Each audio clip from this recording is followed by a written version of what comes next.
Well, good morning. I want to come before you once again and provide an opportunity for an update as we communicated. I'm Mayor Anthony Williams. I want to provide an opportunity for a brief overview and also some thank yous. I'll be followed by State Representative Stan Lambert, provide an opportunity to address some things from a state level. County Judge Downing Bowles will also have some remarks. Then City Manager Robert Hanna will come before us.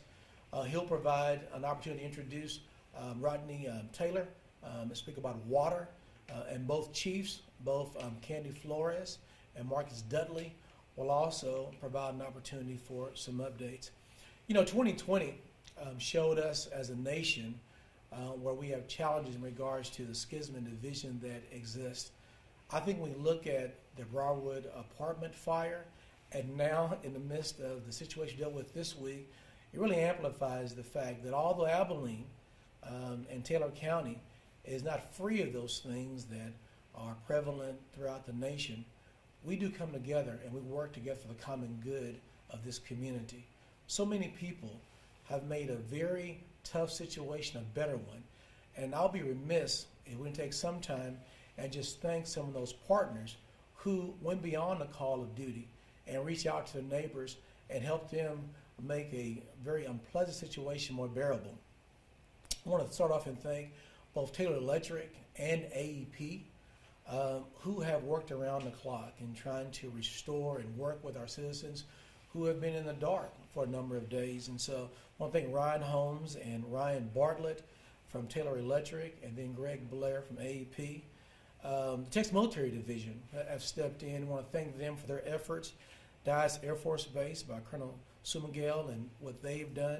Countless Dyess volunteers have been serving this community. The Abilene Jeep Club allowing us to be able to have some tread on these snowy and icy roads in recent days. A United Rescue Alliance, Boots on the Ground, the 211 VOAD, Global Samaritan, United Supermarkets, Walmart Supermarkets, Beltway North and South, who are warming stations, along with Broadview Baptist Church.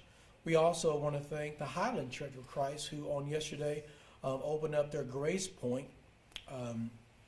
site and allowed us an opportunity to, I think they took care of about 18 different families there.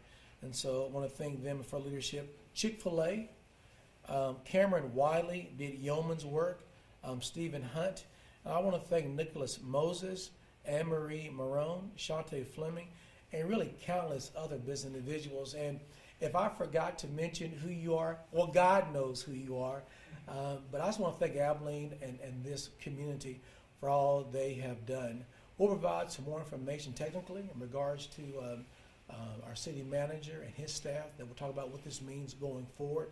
You should know on Tuesday, almost 20,000 of our neighbors were in the dark.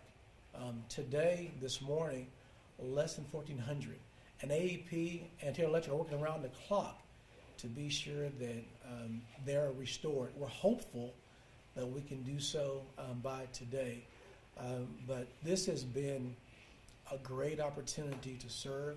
I'm so proud of our community, of our neighbors that look beyond their families and their own circles, that will reach out a helping hand to our neighbors. And so I want to be sure we communicated that. I'm going to invite Stan Lambert, followed by County Judge Downing Bowles. Thank you, Mayor. This is a great community to live in. The good news is things are improving around the state. Power is coming back on the grid. Our service providers are being told they can load more demand, and so we're seeing a lot of improvement throughout the state. We do have a storm moving through the southern part of our state right now, and so just getting off the phone a few minutes ago with some friends in Houston, they're having now power outages and they're having water issues as well. So we're not completely out of the woods yet, but we have made substantial improvement as far as where we are as a state. I just want to mention, Mayor Williams talked about a couple of examples of people helping people and neighbors reaching out to neighbors. I went out to Buffalo Gap yesterday and saw a handful of volunteers delivering meals to some of the residents. About 200 meals were delivered, and they had to drive through snow. They had to use four-wheel vehicles. I mean, they were doing everything they could possibly do just to make sure that some of those residents, many of them single, many of them elderly, just got a hot meal. And so I appreciate the kind of volunteerism, the kind of neighborliness that is shared. Even Mayor Williams yesterday, we got a phone call from one of our nonprofit agencies that said, we need some water. I just happened to be on the phone with him, and I said, do you have some water in your truck? He said, I do. And he delivered that water himself. And so I just appreciate Mayor Williams for your service, what you mean to this community, and for the extra effort that you're going to as well. And so many others that we could thank. But again, just continue to think about your neighbors, reach out. Many of the neighbors that still may not have power in kind of our outlying areas can't watch this newscast right now. They can't see this. So it's really up to us to think about our neighbors, our friends, our family. Make a phone call. Make sure that they're okay. And let's try to make sure that we take care of all of our citizens in the big country. Thank you.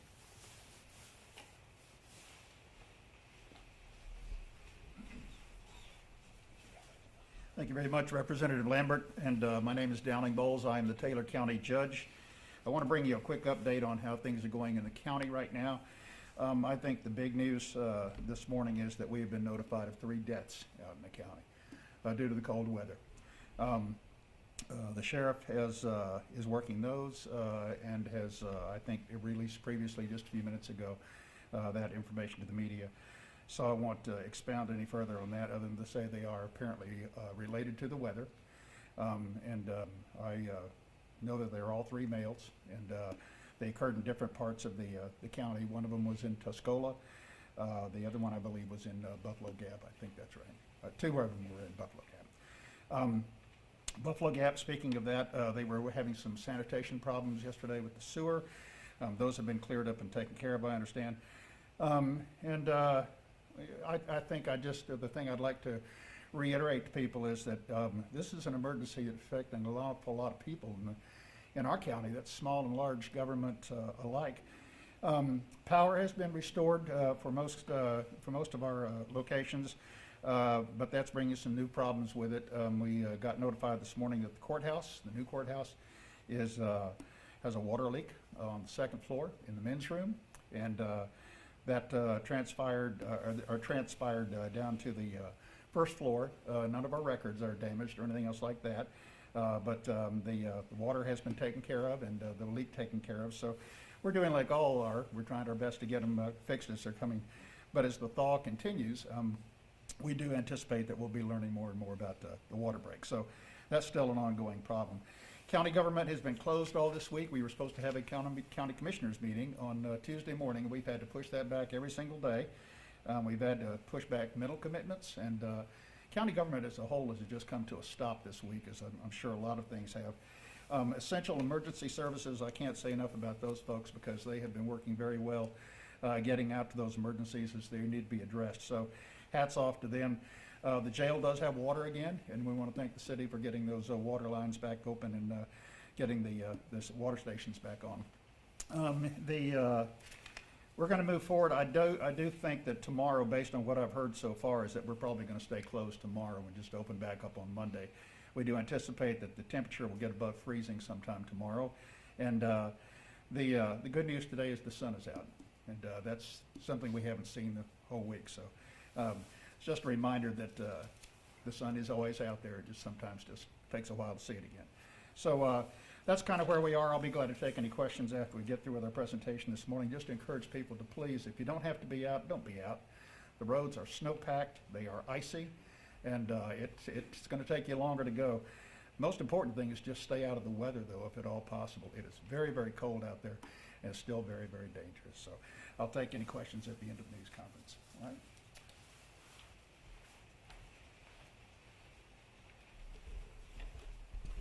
Good morning, everyone. So I want to reiterate a couple things. One, Public Works, Water Utilities, the Streets Department, I think they've really done an incredible job trying to restore services.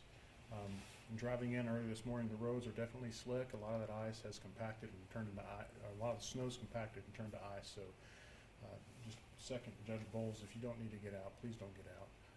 But if you do need to get out, exercise extreme caution. The roads are slick. AEP, Taylor Electric, again, both have worked around the clock to restore power. So if you do not have power now, you need to contact AEP or Taylor Electric, depending who your wires company is. make sure you contact them to restore service. They are out there today addressing those few folks that still do not have power. If you don't have water service right now, it's fair to assume your pipes are frozen and you need to plan accordingly. You can call Rod, tell me if I'm getting this number wrong, 676-6000. 325-676-6000. That's a 24-hour water emergency number. We'll be happy to go and turn the meter off if you're not getting flow out of the tap. I'd rather have that meter turned off proactively, and you can get a plumber to identify where the leak might be before your house gets inundated with flood water or burst pipe water. We are seeking authorization from TCEQ to lift the boil water notice, and will notify the press when the order is lifted. But until that time, we are still under a boil water notice. So do not ingest or consume any water out of your tap without vigorously boiling it for 2 minutes first. In anticipation of a very large number of plumbing repairs, the city is waiving all plumbing permit fees for the next 30 days, and we will allow for immediate permit requests and approvals. Plumbers should apply for the permits online so we know that a repair is being made. The fees will be waived and approval will be close to immediate. As soon as we see the request come in, we'll cut it loose. In addition, rather than having an inspector go out and wait for that to be approved, the plumbers can send a picture of the completed repair to building permits at abilenetx.gov. That's building permits at abilenetx.gov for permit closeouts. This can be a completely seamless transaction. Everything can be done online. There are 23 pending water leaks at the moment. I think we had 10 or 13 last night, so as things are getting moving and thawing out, more are coming. Our staff, our utility staff, are working around the clock to get those repairs done. We're working split days and night shifts to better manage the workload and make sure our employees get some rest. In addition, we will be leveraging the private sector utility contractors to assist with distribution pipeline leak repairs. And we want to do that to better manage the workload, to get those repairs done as fast as we can, and also to provide everybody, both the private side and the public side, a little bit of rest. Just a little bit of facts about this storm. I want to make sure people understand we're not alone here. I was looking at a news agency this morning, and they have this information from the Texas Commission on Environmental Quality, TCEQ. 2.7 million water customers across the state of Texas are out of water.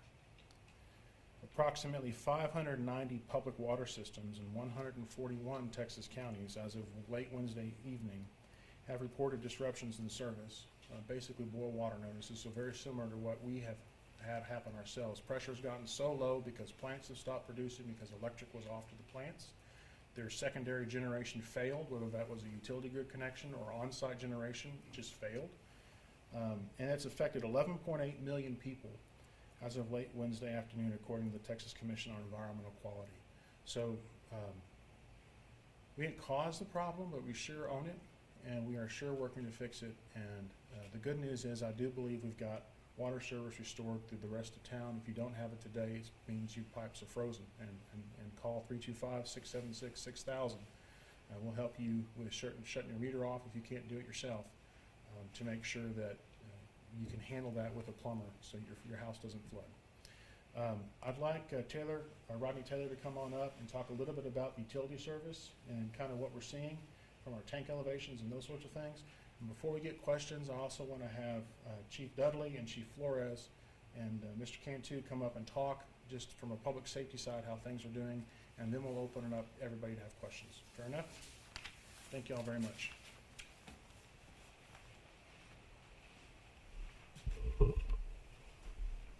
Good morning, Rodney Taylor, Director of Water Utilities for the City of Abilene.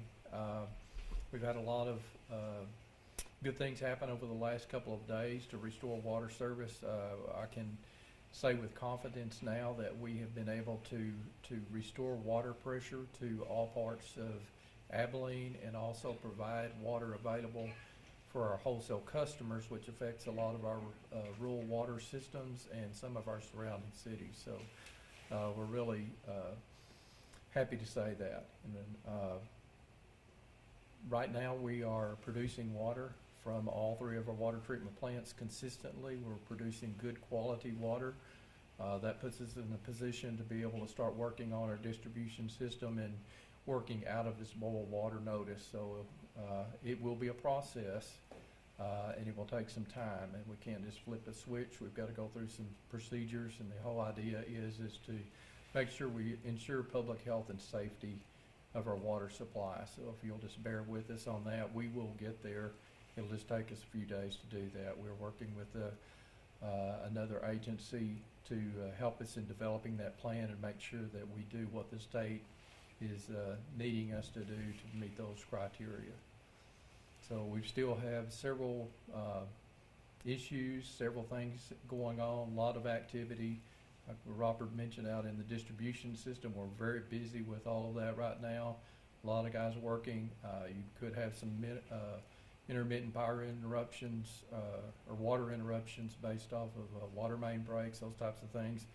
We will get to those. There was 23 on the list just a minute ago of pending water main breaks. So we will staff up with some additional personnel from subcontractors and contractors to get maybe those knocked out a little quicker and get water service restored. So we are approaching normal again. Again, if you don't have water at your home now, it is very possible you have a frozen pipe in your system.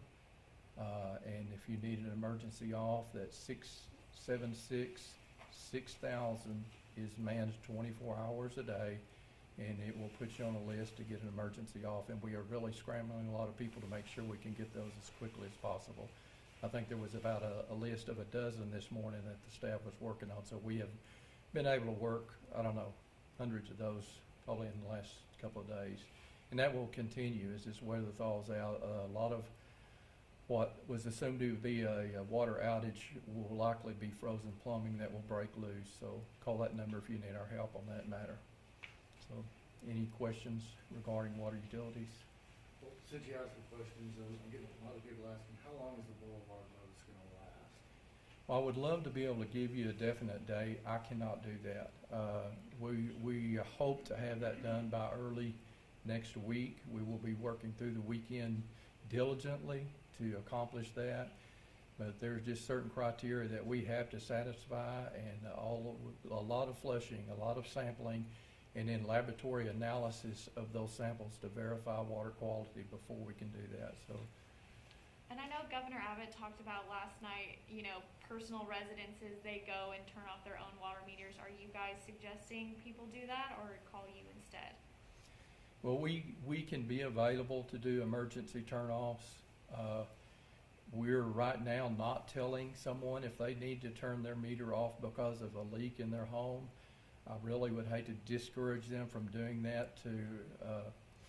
They need to prevent damage, and then do what they need to do and use care in doing that. Hopefully they don't break something.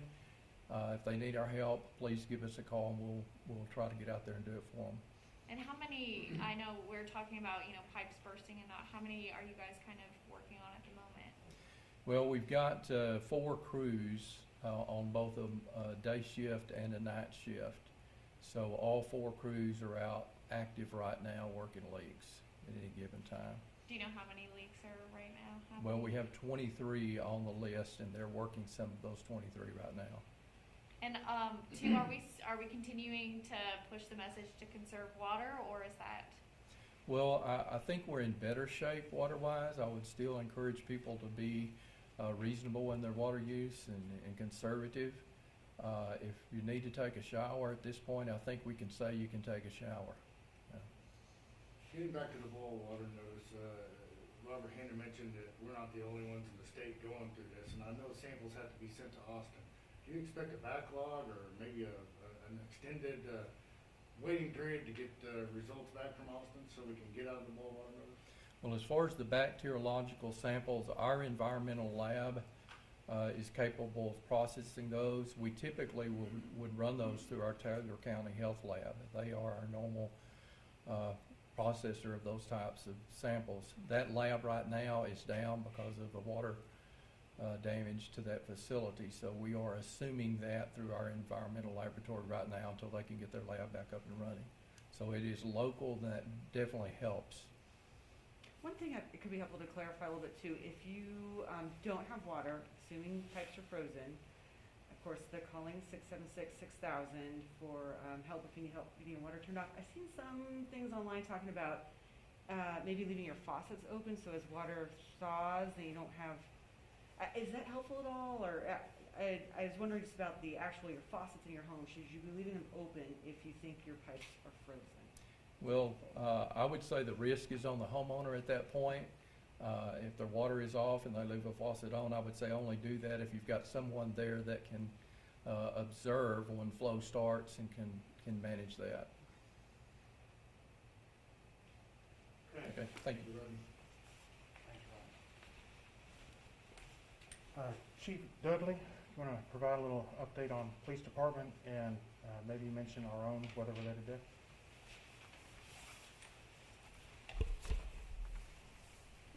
Morning, everyone. Chief Marcus Dudley. So let me begin by saying that